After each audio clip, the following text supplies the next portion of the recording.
Assalamualaikum warahmatullahi wabarakatuh. Halo anak-anak semuanya, kembali lagi ke video pembelajaran matematika oleh Bu Farah. Pada kesempatan kita kali ini, saya akan menjelaskan materi terakhir dari pertemuan kita tentang aljabar. Sudah lama sekali ya kita membahas aljabar, 6 pertemuan sendiri, yang sebelum-sebelumnya kan hanya 4. Nah, yang sekarang kita ada 6 kali pertemuan.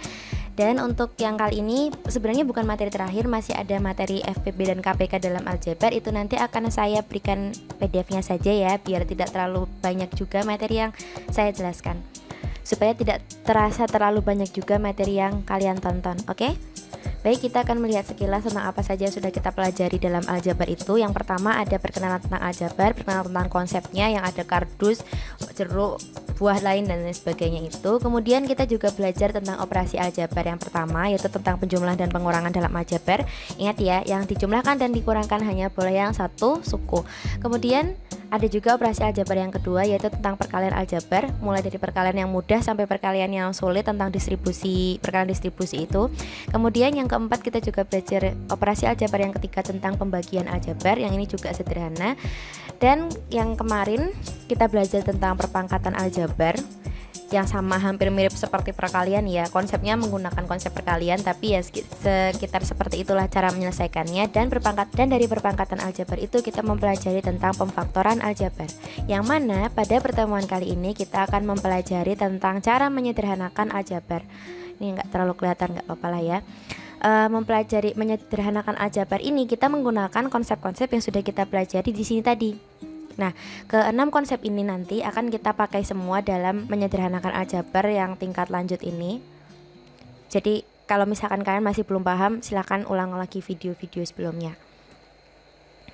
Dalam contoh permasalahannya aja langsung seperti ini. Misalnya kita punya x kuadrat plus 4x plus 3 dibagi x plus 3. Nah, terus gimana coba kalian menyederhanakannya?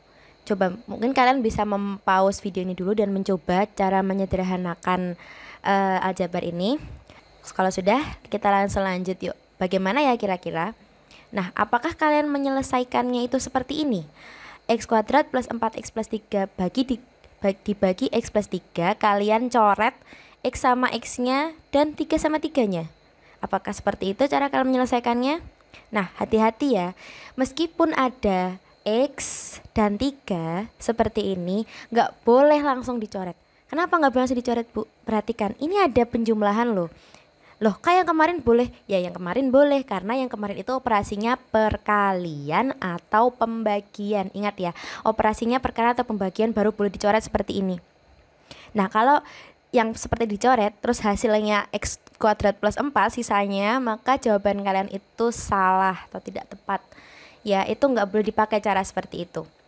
Karena apa? Dia adalah penjumlahan dan pengurangan, anak-anak. Ini penjumlahan. Kalau penjumlahan tuh nggak bisa asal dicoret-coret aja kayak gitu, nggak bisa. Jangan ya. Oke. Nah, terus gimana dong cara menyelesaikannya, Bu? Caranya seperti ini. Kita menggunakan konsep pemfaktoran aljabar terlebih dahulu. Jadi kita membentuk yang itu tadi. Di sini kan kasusnya x kuadrat plus 4x plus 3. Jadi kan di sini ada ax plus bx plus c. Terus di sini ada x plus 3 atau dx plus f. Cocok kan? Cocok kan? Nah, contohnya seperti ini. Misalnya di sini semuanya penjumlahan, nggak apa-apa lah ya, sebagai contoh aja. Nah, kita akan membentuk ax plus bx plus c ini sebagai bentuk pemfaktoran terlebih dahulu.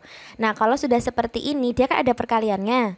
Kalau sudah ada perkalian yang bisa membagi di antara pembilang dan penyebutnya, baru boleh. Kayak gini contohnya. Mx plus n dikali dx plus f. Terus di sini juga dibagi dx plus f. Nah, di sini kan ada dx plus f dan bawahnya juga ada dx plus f. Karena pembilang dan penyebut sama-sama memiliki dx plus f, maka dia bisa dicoret. Menghasilkan sisanya ini mx plus n yang tidak bisa dicoret siapa-siapa. Jadi konsepnya seperti ini ya. Seperti ini ya kira-kira konsepnya dalam bilangan biasa. Nah, kalau misalkan kita punya 40 bagi 4, jadi anggap aja ini sepanjang ini tuh 40, terus ya sepanjang ini tuh 4. Nah, karena kalian itu sudah paham dengan pembagian bilangan, biasanya langsung kalian ketemukan jawabannya 40 bagi 4, ya udah 10. Nah, padahal konsepnya seperti ini loh maksudnya. Jadi ada 40 dibagi 4, itu kita buat bentuknya jadi misalkan yang 4 ini sama dengan dx plus f, kemudian yang 10 ini sama dengan mx plus n. Nah, ini kan bisa kita coret nih 4 sama 4-nya, jadi mereka tuh sama gitu loh. Nah, karena itu menyisakan 10. Kira-kira seperti itulah konsepnya. Nah, kenapa tadi saya minta kalian untuk mengulang lagi video yang kalian belum paham? Karena pertama kita akan menggunakan konsep pemfaktoran aljabar terlebih dahulu, kemudian kita akan menggunakan konsep pembagian dan perkalian dalam aljabar. Nah, kita bisa menggunakan beberapa cara dalam pemfaktoran ya, tergantung situasi dari operasinya. Jadi kan cara-cara dalam pemfaktoran tuh ada 5 ya kemarin, ada yang bentuk distributif, ada yang selisih kuadrat, ada yang pemfaktoran kuadrat sempurna, ada yang pemfaktoran biasa di mana A-nya tidak sama dengan 1, dan pemfaktoran biasa yang A-nya sama dengan 1. Nah, ini yang perlu kalian perhatikan, kira-kira yang mana di antara soal itu atau permasalahan itu yang paling cocok menggunakan pemfaktoran ini. Gunakan cara yang paling mungkin ya. Nah, saya dalam pembahasan ini, dalam permasalahan yang sedang saya bahas ini, saya akan menggunakan cara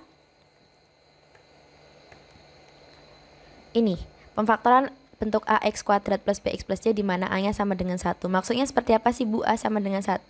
Diulangi lagi coba videonya yang kemarin.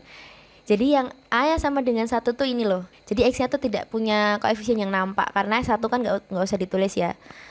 1 kan bentuk identitasnya dari perkalian 1x itu tadi. Jadi jawabannya hanya x saja yang ditulis, x kuadrat plus 4x plus 3. Bentuknya kan ax kuadrat plus bx plus c yang a-nya sama dengan 1. Nah, bentuk seperti ini caranya yang pertama kita cari dulu faktornya yang mana yang bisa difaktorkan, yang atas atau yang bawah. Yang bawah kan udah nggak bisa diapa-apain lagi, ini udah bentuk sederhana. Nah, maka yang kita faktorkan adalah yang atas. Kemudian kita perhatikan bentuknya. Ya, seperti tadi kita menggunakan pemfaktoran yang mana. Kemudian karena kita sudah mengetahui kira-kira akan menggunakan pemfaktoran yang mana, di mana saya akan menggunakan yang tadi pemfaktoran biasa, maka kita harus mencari dua bilangan yang berlaku, berapa ditambahkan berapa hasilnya 4, dan kalau dikalikan hasilnya 3. Yang mana coba kira-kira ini?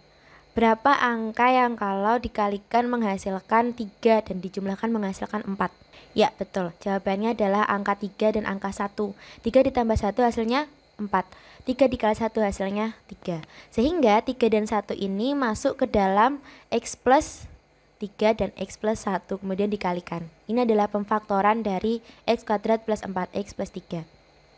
Nah, kemudian kita bisa mendapatkan x kuadrat plus 4x plus 3 per x plus 3 sama dengan x plus 3 dikali x plus 1 per x plus 3. Perhatikan, di sini ada dua bentuk yang sama. Nah, kalau sudah seperti ini baru kita bisa coret dua-duanya. Jadi semuanya dicoret, x plus 3 dicoret, yang bawah juga x plus 3 juga dicoret. Paham ya? Jadi yang dicoret bukan satu-satu, bukan cuman x-nya atau 3-nya gitu, nggak boleh. Harus dalam bentuk perkalian. Nah, di sini kan perkalian, x plus 3 dikali x plus 1 per x plus 3. Nah, tanda perkalian di sini itulah yang memisahkan x plus 3 dan x plus 1. Itulah baru boleh kita coret. Sehingga hasilnya adalah x plus 1. Itu adalah jawaban yang benar, bukan x kuadrat plus 4. Jadi jawabannya bentuk sederhana dari x kuadrat plus 4x plus 3 dibagi x plus 3 adalah x plus 1. Sampai di situ dapat dipahami? Nah, saya hanya akan menjelaskan sedikit di sini biar tidak terlalu panjang, karena kemarin kita sudah belajar video yang sangat panjang tentang pemfaktoran aljabar. Nanti takutnya tidak efektif kalau misalkan nanti saya menjelaskan. Kalau misalkan nanti kita mau ulangan, saya akan menjelaskan bagaimana cara penyelesaian masalahnya, mungkin dalam bentuk PDF atau mungkin juga video, jadi ditunggu saja. Terima kasih telah memperhatikan sampai detik ini. Semoga usahakan dalam belajar diberkahi oleh Allah Subhanahu wa taala. Tetap semangat dan selalu jaga kesehatan ya. Terima kasih. Assalamualaikum warahmatullahi wabarakatuh.